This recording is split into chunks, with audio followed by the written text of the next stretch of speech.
আমরা যারা electric vehicle use করি আমাদের জন্য সবচেয়ে ইম্পর্টেন্ট পার্ট হচ্ছে এর ব্যাটারি। তো আমাদের কিছু কিছু ভুলের কারণে এই ব্যাটারির পারফরমেন্স এবং লাইফ টাইম দ্রুতই কমে যায়। চলুন জেনে নেই ইভি চার্জিং এর 5টি গুরুত্বপূর্ণ মিস্টেক, যেগুলি অ্যাভয়েড করলে আপনার ব্যাটারি থাকবে দীর্ঘদিন নতুনের মতো। নাম্বার 1, সারা রাত চার্জ দিবেন না।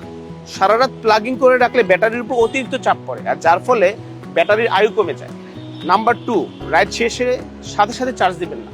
ব্যাটারি ঠান্ডা হওয়ার জন্য 15-20 মিনিট অপেক্ষা করুন, তারপরে চার্জ দিন। কখনো গরম পরিবেশে আপনার বাইকটি চার্জ দেবেন না, এবং চার্জ দেওয়া অবস্থায় কখনোই চার্জারটি ঢেকে রাখবেন। অরিজিনাল চার্জার ছাড়া কখনোই চার্জ দেবেন না।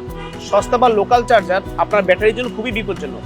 এতে ব্যাটারির ওভারহিটিং, সুইলিং, এমনকি আগুন লাগার মতো দুর্ঘটনা ঘটতে পারে।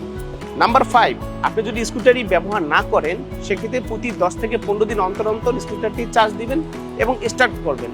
তা না হলে ব্যাটারি পারফরমেন্স লো হয়ে যাবে, এমনকি ব্যাটারিও নষ্ট হয়ে যেতে পারে। সর্বোপরি আমরা যারা ইলেকট্রিক স্কুটার ইউজ করি, আমরা যদি এই 5টি নিয়ম মেনে চলি তাহলে আমাদের ব্যাটারি পারফরমেন্স খুবই ভালো থাকবে এবং ব্যাটারিটিও দীর্ঘস্থায়ী হবে।